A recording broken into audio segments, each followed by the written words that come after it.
As things stand now, how does the international community keep the bar from being lowered and setting the stage for future conflicts in the Middle East and globally, to allow for the bombing of schools and hospitals and ambulances and aid convoys and journalists and places of worship, if they're and with the conclusion that there won't be practical penalties for them? So I'd say we absolutely do not want the bar to be lowered.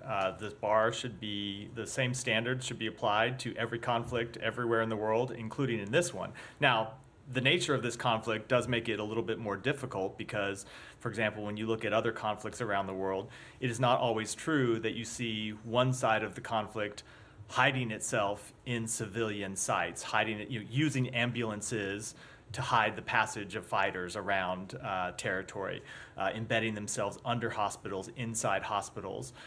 So that makes it a much more difficult conflict, but the principles of international humanitarian law apply the same to this conflict as they do anywhere else in the world, and they should be upheld the same way in this conflict as they are anywhere else in the world. Do there need to be penalties to make sure that happens? International humanitarian law needs to be enforced. Absolutely, that is true. That is the position of the United States everywhere in the world. Thank you. What's the latest on the hostage deal? A delegation from Hamas is set to visit Egypt soon for further ceasefire talks, according to a statement today, and Israel's war cabinet is meant to meet today on hostages and a plan for Rafah. Has there been any movement toward a deal? There has not been any movement in the past few days. You heard the Secretary speak about this extensively while he was in the region, that there is a proposal on the table that answers much of the demands that Hamas made in previous rounds of negotiations. Israel made a significant offer in this last proposal that went forward. They compromised on many long-held positions that they had taken. And as I said, met many of the demands that Hamas had said they needed to agree to a deal. So we believe it's now incumbent upon them to take the deal. The deal that they demanded, that has been offered, they should accept and move forward. It is Hamas that is the only barrier to a ceasefire right now, an immediate ceasefire, and we are waiting their response. Why do you think they've taken so long? I am not at all going to put myself in the heads of the leadership of Hamas. But I will say, every day that goes by without a ceasefire right now is on Hamas, because they're the ones that are holding up an answer to this proposal, and they're the ones that are holding up reaching an immediate ceasefire that would help alleviate the suffering of the Palestinian people in Gaza. And then just quickly, there's been reporting that a Saudi-U.S. bilateral defense pact is close to completion as part of a wider Saudi-Israeli normalization deal. When do you plan to announce the full plan, and how confident are you that it will materialize if no truce between Israel and Hamas is reached? So I'm not going to speak to a U.S.-Saudi defense pact in specific terms. What I will say is that the Secretary did meet with the Crown Prince of Saudi Arabia this week when he was in Riyadh, as he's met with him on previous meetings, and we are very close to reaching an agreement on the bilateral pieces of a normalization agreement. The normalization agreement would, of course, be between the Saudi Arabia and Israel, but as part of the bilateral piece, the package that is between the United States and Saudi Arabia, we are very close to reaching an agreement on that. There are a few details that we have to continue to work through, but we think we can reach agreement on those details in very short order. There is still more work to be done on a separate piece of that, which is the proposal for a pathway to a Palestinian state, but we are actively discussing that with our Saudi counterparts, as we are with the broader group of Arab countries that the Secretary met with also Monday in Riyadh, where we were looking at not just the path to two states, but also the reconstruction of Gaza, governance in Gaza, security for Gaza. So we are working on all of those. Some pieces are further along than others. The bilateral piece between the United States and Saudi Arabia, most relevantly, and some pieces are a little bit further along, but we hope to make progress on that and have the agreements ready to put forward as soon as is possible. So, sorry, just to clarify, you're close on U.S.-Saudi part, Correct. But not the Israeli part. Let me unpack that a little bit. Okay. the idea of this agreement is that you would have a bilateral piece that are agreements between the United States and Saudi Arabia. I'm not going to speak to those in specific, but the details of them have been widely reported. I think everyone knows what they are. As part of that, there would also, and that part is fairly well advanced, and the Secretary has spoken to this. We have work to do to finalize some of the details, but we are very far along. I think the Saudi Foreign Minister also spoke to this on Monday in Riyadh after we met with him. Separately, and it will, I say separate, but it will be a part of this package. There are pieces that relate to the establishment of an independent Palestinian state with security guarantees for Israel. That's something that's important to the United States. It's something that is important and essential to Saudi Arabia and would be a key part of the deal. So while there are pieces of it that are closer than that, the entire package will include all of those pieces together. And how confident are you that that will materialize while there's no truce between Israel and Hamas? So we could reach an agreement. This gets a little bit of speculating about timing, because we don't know whether there'll be a ceasefire. That's in Hamas's hands right now. But I'll say we could reach an agreement with Saudi Arabia on what this package ought to look like, and we could reach agreement with some of the other Arab countries we're working with about what the broader package looks like, right? Not just normalization, but the post-conflict issues that relate to Gaza. But Saudi Arabia has been very clear for this. Putting a proposal on the table is one thing, a proposal that we could take to Israel, but there will be no agreement in this regard while the conflict in Gaza is still raging. Saudi Arabia has made very clear that as part of any normalization deal with Israel, they have two requirements. One, calm in Gaza, and two, a path to an independent Palestinian state. So you could see where we might reach agreement with Saudi Arabia on what this package ought to look like, but in terms of an actual deal that includes normalization with Israel, there needs to be calm in Gaza. And sorry, just one more follow-up. Netanyahu has repeatedly objected to a Palestinian statehood, a key condition for Saudi to agree to normalization, as you've said. What's the point of your progress with Riyadh if in the end Netanyahu will end up objecting anyway? So the Secretary has spoken to this in detail a number of times, including quite extensively in Israel in January when we first put together this group of Arab countries with whom we wanted to work on these issues. And the point he made then, and it continues to be our point today, is that we believe broader integration is key to Israel's long-term security. It's not just the right thing to do for the Palestinian people, and it is very much the right thing to do for the Palestinian people to answer their legitimate political aspirations. It is also the best thing that you can do to achieve Israel's long-term goal, the goal they have had, the goal that Israel's had since the founding of its country, which is normal relations with its neighbors. It would provide broader security to Israel. It would isolate Iran, and significantly, it would address some very real challenges Israel is going to face in Gaza when you look at the end of this conflict, with figuring out how to rebuild Gaza, with figuring out how to provide security to Gaza. So ultimately, the government of Israel will have to make the choice about what's in the best interest of their people. But for the United States, we have a point of view. We're going to work to finish up the proposals that we are working on with our Arab partners, and we're going to put that point of view forward, and Israel can decide. Following up on Daphne's question, I understand you could reach an agreement, I guess, in principle with the Saudis on this bilateral component, but is there any world in which that would be operationalized without this broader mega two-state normalization deal? We have been very clear, Saudi Arabia has been very clear, that this is a package deal that would include a bilateral component and also include a path to two states. So there was no discussion in the meetings in Riyadh about breaking off that bilateral piece and getting it into No. works. Okay.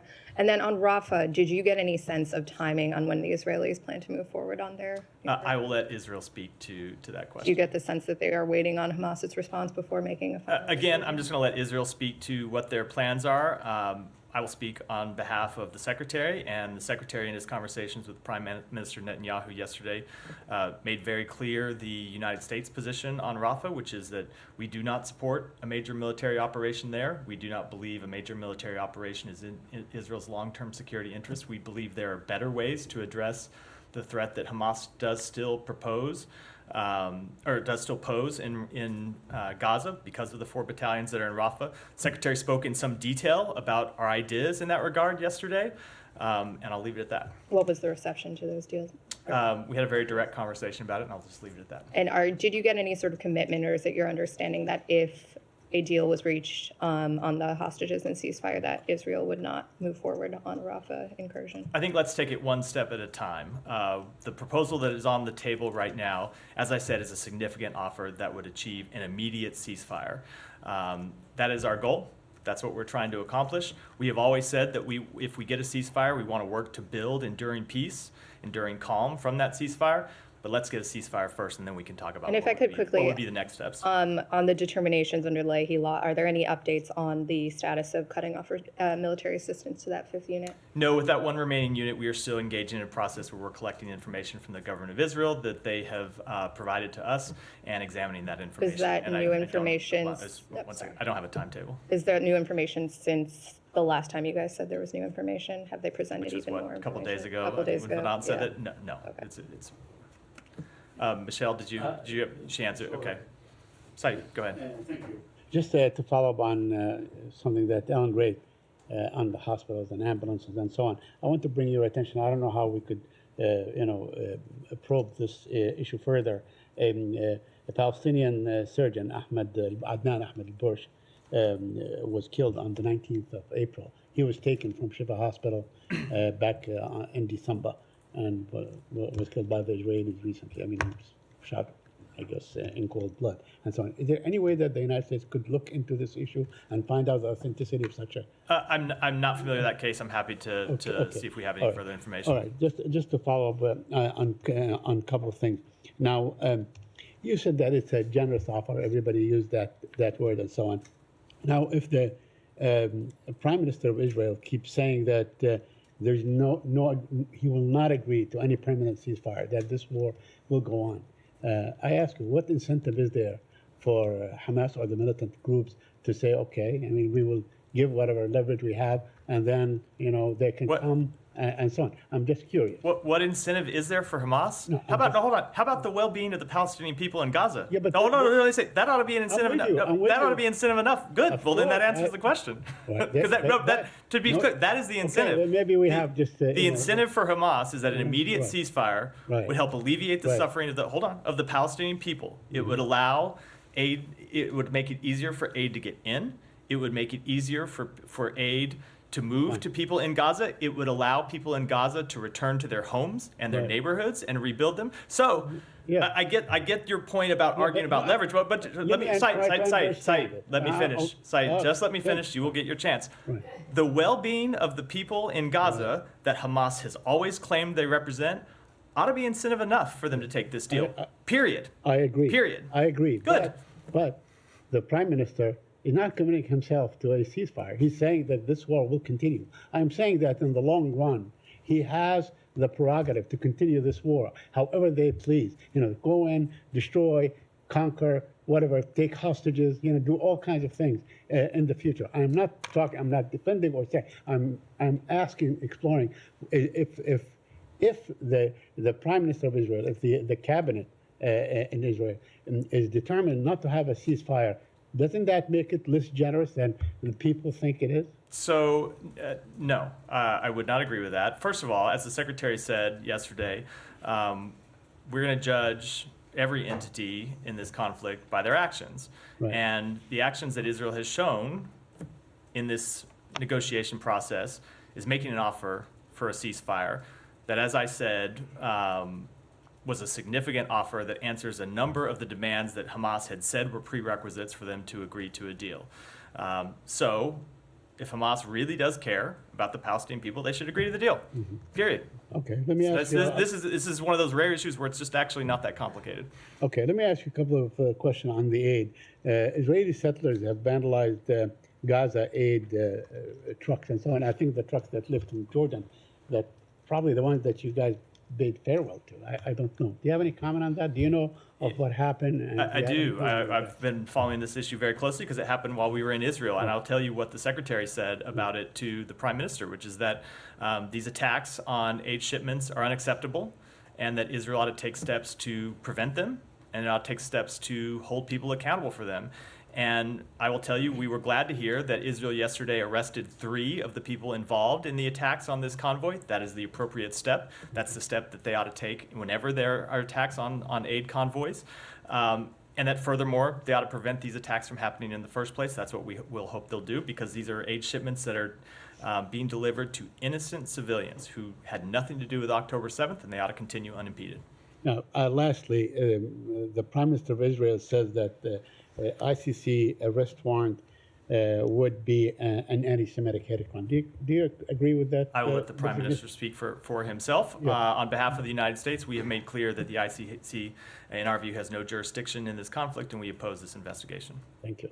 Yeah, Can you Ellen. say anything about how distribution of that aid after the settlers, the aid shipment that was attacked by settlers, how the distribution went once inside Gaza? I think you're referring to these reports and the statement that Hamas put out about the diversion of that aid.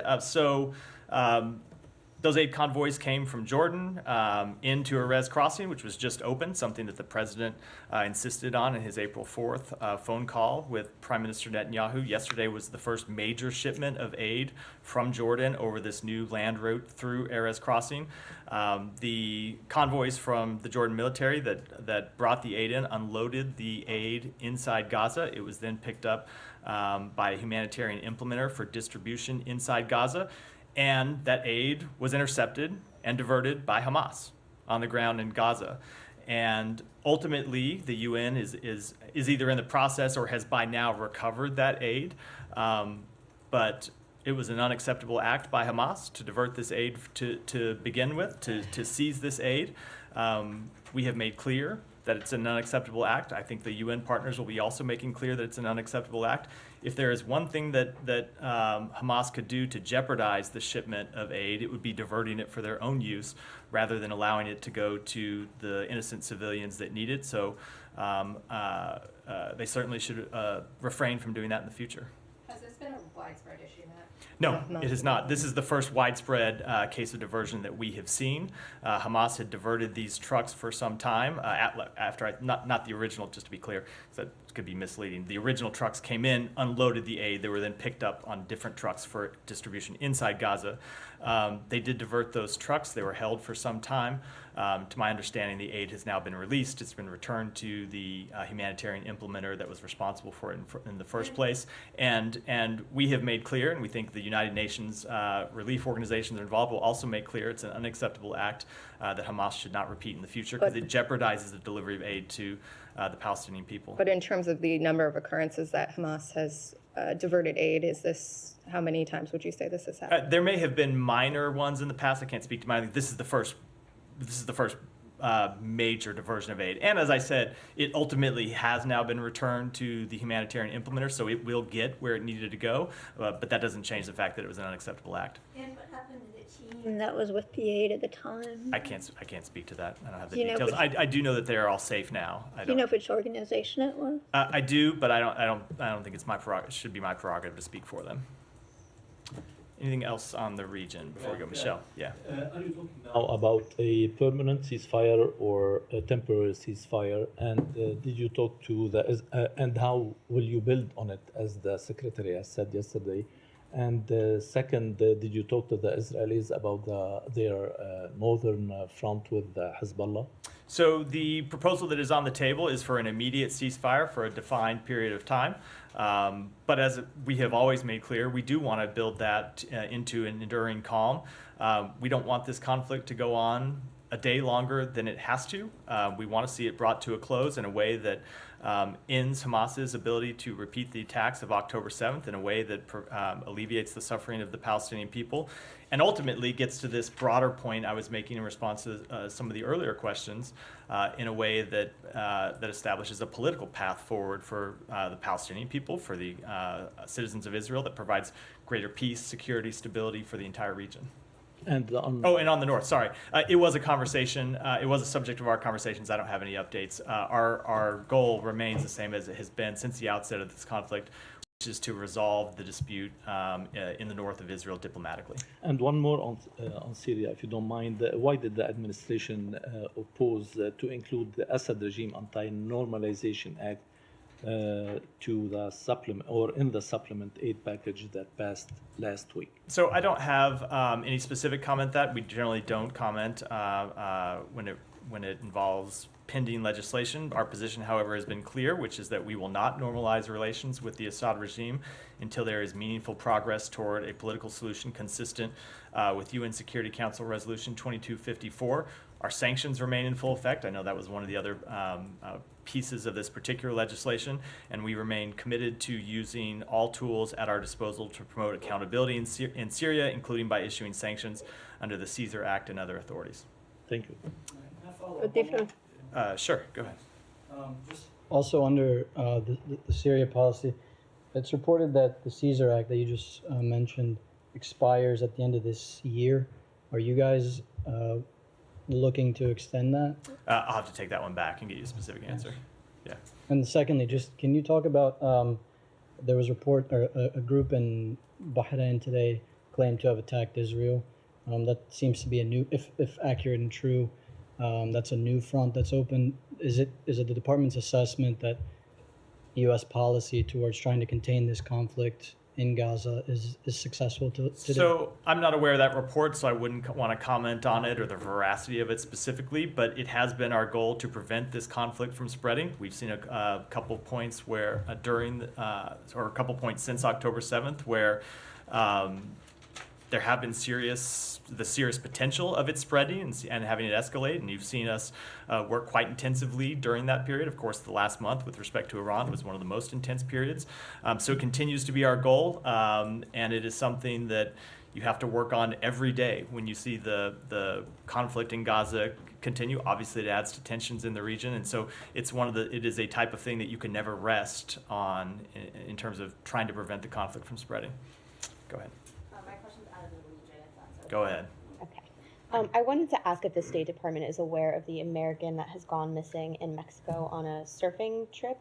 Jack Carter rode along with 2 Australians. Was wondering if the State Department's aware, is working on it, and or has comment. There may be people who are aware of it. I'm not personally, and often I think, as you know, that we have Privacy Act rules when it involves cases of Americans overseas. I'll have to take that back and get a more check with others in the building to see if we have a more specific answer.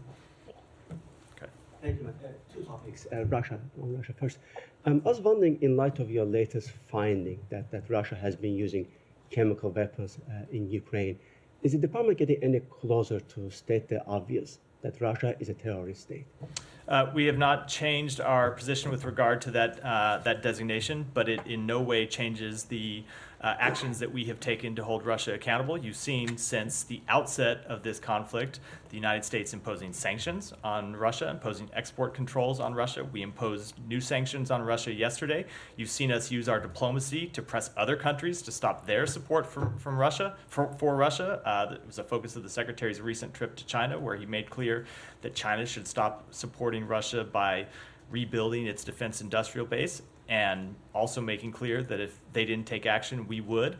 And most significantly, we've taken action to hold Russia accountable by supporting Ukraine in its fight for its territory. So I know you always like to ask this question about this one particular designation, but if you look at the entirety of our policy with respect to Russia, I think you would see that it shows us taking actions across the board to hold them accountable for their aggression. But just so I understand it correctly, is there any ongoing effort for that SST designation, or this is just done deal? We are not going to review that. I'm gonna defer to my previous answer on this. Thank you. On Georgia, if I may, we've seen all the warning lights are blinking red these days. So the embassy made a statement saying that we offered them engagement, they refuse. We have heard Olga Ivanishvili's statements about the U.S., the NGOs. I don't want to repeat everything he said, but there are calls from the Hill for policy shift. I know that you made it clear that you are deeply concerned, but that's not enough. So when is it going to... Are you going to make policy claims now, or are you going to ask a question, Alex? No offense, but... when is it the right time? When is it the right time for the U.S. government to announce the policy shift? So I will say, as we reiterated in the statement we put out last night, we are deeply concerned with the legislation that is currently working its way through the Georgian legislature. And we're also concerned and condemn the false narrative that government officials have adopted to defend it. The legislation and the anti-Western rhetoric of Georgia Dream's leadership has put Georgia on a precarious trajectory that jeopardizes Georgia's Euro-Atlantic path and undermines the U.S.-Georgia relationship. It is still draft legislation, and I'm not going to comment on specific responses that we might take or preview specific responses that we might take while it remains pending legislation. But I think we have made quite clear how seriously we take this issue and how concerned we are about it. How close the secretary has been involved into this? We haven't heard from him on this very topic. I can assure you he's watching it incredibly closely. Even on our travels around the world and other countries, it's something that he's regularly updated on. Thank you. Janie. Thank you, Matt. Two questions, if I might. National Security Communication Advisor Kirby said this morning about the Russian refined petroleum, and the shipment have already pushed North Korea import above the 500 barrel annual cap mandated by the UN Security Council March alone. Russia shipped more than 165,000 barrels of refined petroleum to North Korea. So annual refined oil import limit is 500 barrels. Kirby said the 165,000 barrels transactions was over the limit. 1,065,000 is less than the actual import limit of 500,000 barrels. What is the North Korea's actual annual limit on the refined petroleum import? So I'm not going to speak to that number. I will just say that the United States will continue to impose sanctions against those working to facilitate arms and refined petroleum transfers between Russia and the DPRK. We are currently working with our partners, including Australia, the European Union, Japan, New Zealand, the Republic of Korea, and the United Kingdom to announce new coordinated sanctions designations this month. Do you think Kirby made? I think I just violated one of my own rules. How many times have I say I'm not going to preview sanctions actions? Yeah, quick. There's always an exception to every rule. No, but do you think Kirby made a little mistake about numbers? No, I will defer to him to comment. Okay, on one more these quick. remarks. Regarding terrorist threat alert, South Korea's National Intelligence Services reported that North Korea is searching for terrorist attacks targeting diplomatic missions and officers abroad. Can you give us some comment, or are there any terrorist threat alert for U.S. diplomatic missions or abroad? The safety and security of our personnel is our number one priority. I don't have any specific assessment to offer, but we are constantly monitoring the situations around the world and adjusting to events as is appropriate and necessary. Thank you. Shannon. Thank you. I know these cases have been addressed from the podium before, but I wanted to ask about Brian Hagerich and Ryan Watson, the two Americans who are facing more than a decade behind bars in Turks and Caicos potentially for carrying a relatively small amount of hunting ammunition in the country. Do you have any updates on their cases or assistance that the State Department might be offering? So the safety and security of United States citizens is our first priority, and as you know, oftentimes we are limited in what we can say about some of these cases. There are times when there's much that I'd like to say from this podium that I'm not able to for privacy reasons, but we are aware of the arrests of U.S. citizens in Turks and Caicos.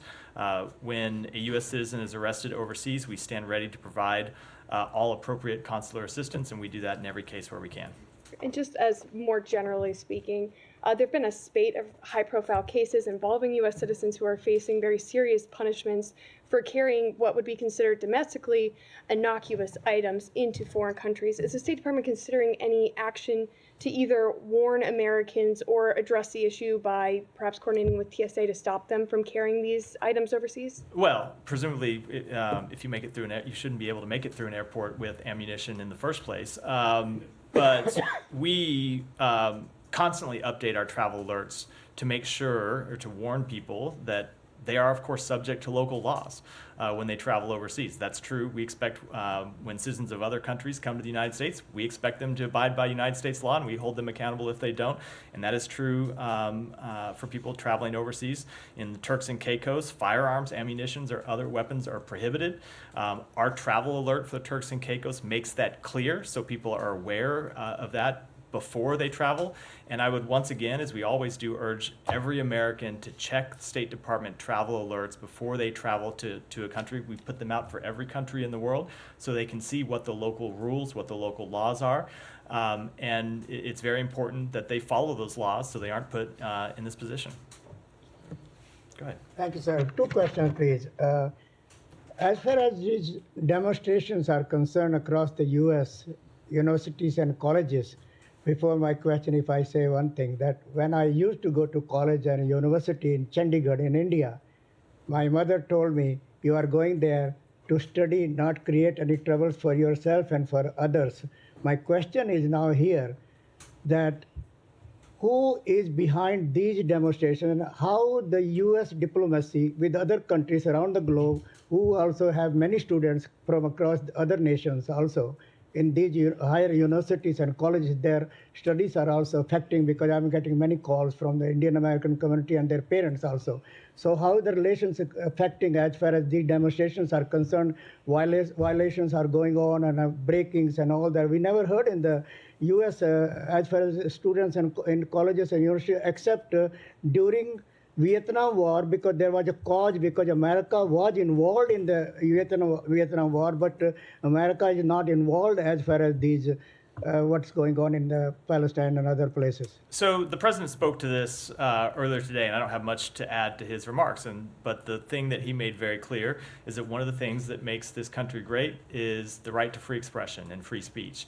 And we welcome free speech and we welcome free expression, even when it is people protesting in opposition to policies that we have promulgated in this administration. But it's also true that we expect people to follow the law, and law enforcement has a right and responsibility to enforce the law when people don't. Leave it at that. One more. My other question, please. Thank you so much. These are in connection with that. In one side, India's largest democracy is going on elections, like more than 700 million people are going elections. In Pakistan, other side, in the parliament of Pakistan, they are saying that US and IMF and other countries should not give any aid to Pakistan because it's not reaching to the basics people are needing today. And parliamentarians are saying that Pakistan is now going bankrupt, and Pakistan's prime minister is going in the Middle East, Saudi Arabia and IMF and all that, because otherwise Pakistan will break down and will be filing bankruptcy and all that. My question is, people of Pakistan are telling me and saying that US and other international institutions give aid to the basics in people for the development of Pakistan's. And at the same time, recently, State Department had 4 companies in China and Belarus held, and that they were supplying ballistic missile parts to Pakistan. So in the one hand, they are saying in Pakistan is spending all this money on the ballistic missile parts and others, not on the people of Pakistan. What they are saying finally, look at India today and look at Pakistan today, and both countries got freedom on the same day. And today, India is one of the largest trading partners of the United States.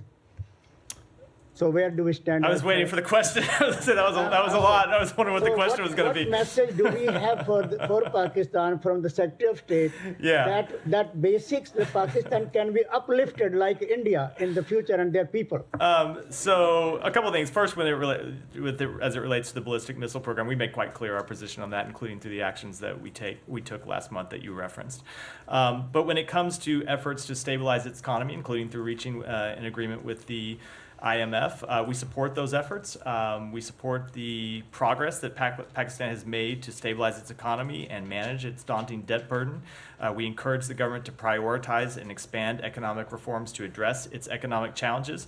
And our support for Pakistan's economic success is unwavering, and we will continue to engage with them through technical engagements as well as through our trade and investment ties, all of which are priorities of our bilateral relationship. Go ahead. Thank you, sir. Thank you, Matthew. Excuse me. Is the administration looking to admit into the United States refugees from Gaza? If so, how would the administration ensure there is no Hamas infiltration? So Since the beginning of the conflict, we have helped more than 1,800 American citizens and their families leave Gaza, many of whom come to the United States. President Biden's direction, we have also helped and will continue to help some particularly vulnerable individuals, such as children with serious health problems and children who are receiving treatment for cancer, get out of harm's way and receive care at nearby hospitals in the region. And Palestinians may be eligible for a variety of existing pathways to enter the United States, such as immigrant or non-immigrant visas. We are constantly evaluating policy proposals to further support Palestinians who are family members of American citizens and may want to join them in the United States. I don't have any potential changes to preview at this time, but as is true everywhere in the world, we have strict vetting whenever we admit people to the United States. And Republicans have called for the administration to revoke visas of students on American college and university campuses who express support for Hamas. What's the administration's reaction to those calls? Would the administration do such a thing? I just don't have any comment on that. And one more thing. Yeah. What is the administration doing regarding Qatari funding of America's college and universities that critics have said have contributed to the Is there evidence of that?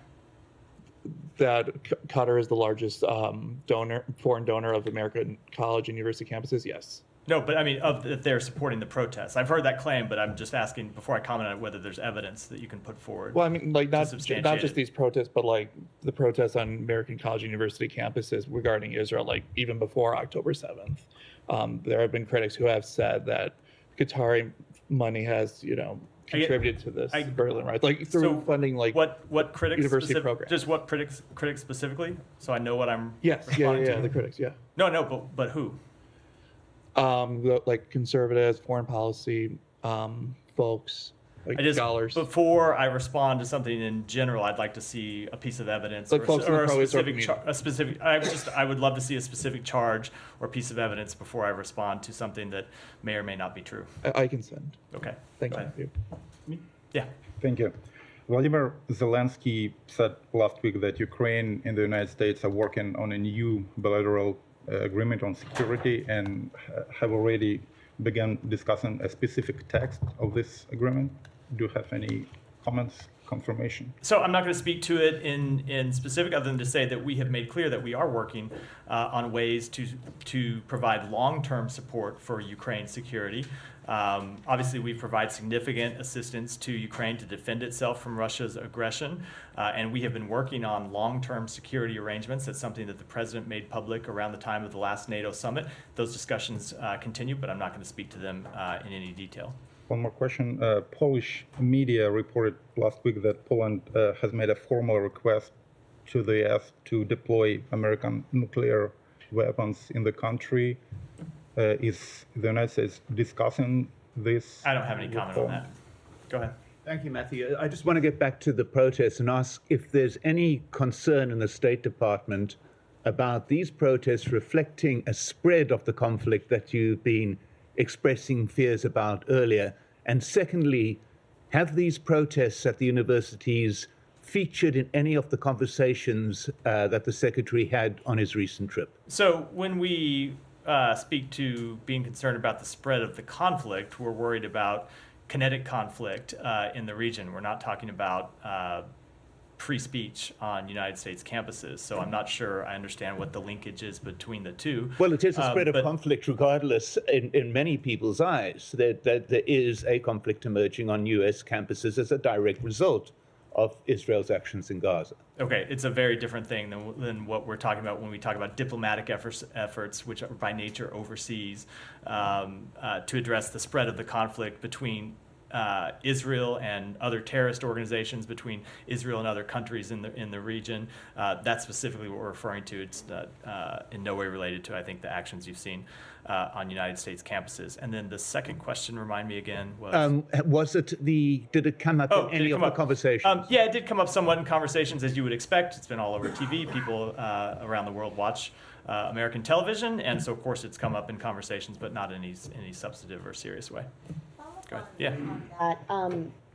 Is Israel seeing these protests and is it concerned about losing the messaging more? And then conversely, are there any concerns that Hamas is seeing these protests and is feeling emboldened by the anti-Israel sentiment of them? So I will let Israel speak for itself, and I'm not going to speak for Hamas either.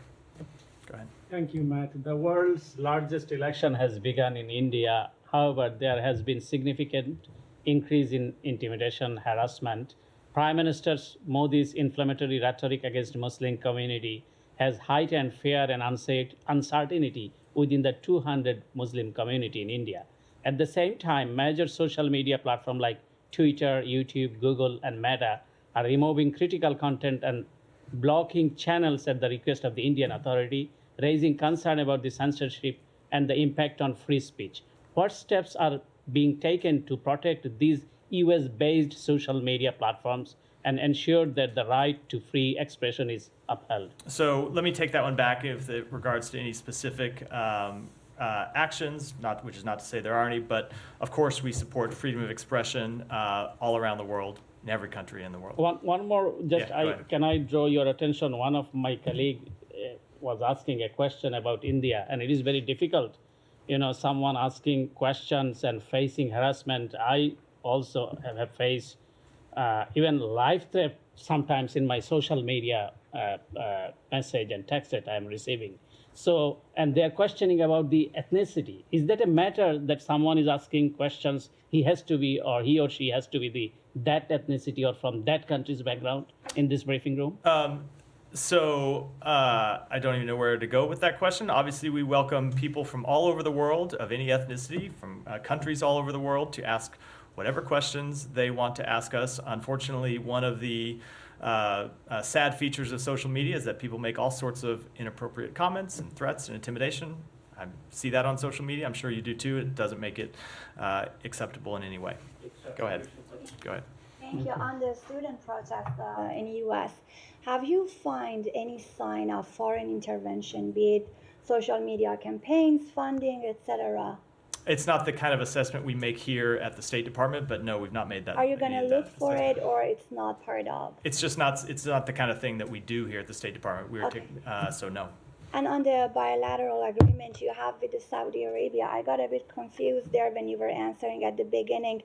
So the disagreement that you are going to have with Saudi Arabia, is it tied to the conflict between Israel and Palestine? Because you said it's a package. Yeah, so I realized as I was going through it, it was probably a bit confusing. So in the normalization agreement, the potential normalization agreement that we are talking about with Saudi Arabia, there are several components. One component is a package of agreements between the United States and Saudi Arabia. Another component is normalization of relations between Saudi Arabia and Israel. And another package would be a path to two states for the Palestinian people. All of them are linked together. None go forward without the others. So obviously you are not going to have a finalized package to present to Senate to give the approval, to get Senate's approval. So my question is that a few of these components, like the AI or nuclear or the security agreement, all of that, can they be executive before the other components even being finalized? So I would say this is a package deal, but we are also putting the cart before the horse a little bit here and getting too much into the details. And that's because, as I said, one of the things that Saudi Arabia has made clear is a prerequisite for them agreeing to any normalization deal in the first place is calm in Gaza, which of course we don't have right now. And it's not the reason why we're trying to pursue a ceasefire. We're trying to pursue a ceasefire with the release of hostages for its own sake and the benefits it would bring. But it is absolutely one of the things that we would try to push forward should we achieve that ceasefire that includes the release of hostages. But you are going to go ahead with the nuclear agreement regardless of what is happening? No, as I just said, it is a package deal. And Geeta, go ahead and we'll wrap for the day. Thank you, Matt. A couple of questions on Iran. You may have seen that the BBC World has obtained some documents which seem to be minutes of a hearing in Iran on the reason and the how and when and who caused the death of Nikhil Shah Karami, one of a teenage protesters a couple of years ago. The UN spokesperson suggested that if these documents were presented to the UN Human Rights Council, that they could start a proceeding, look into it, those conversations that outline how she was killed. As a member of the UNHCR, would the United States encourage presentation of these documents to hold the people responsible for the death of Nika Shakarami? So let me just apologize. I haven't seen that actual report. Been on the road a little bit, as I spoke about at the beginning of the briefing, but let me take that back and get you an answer to it.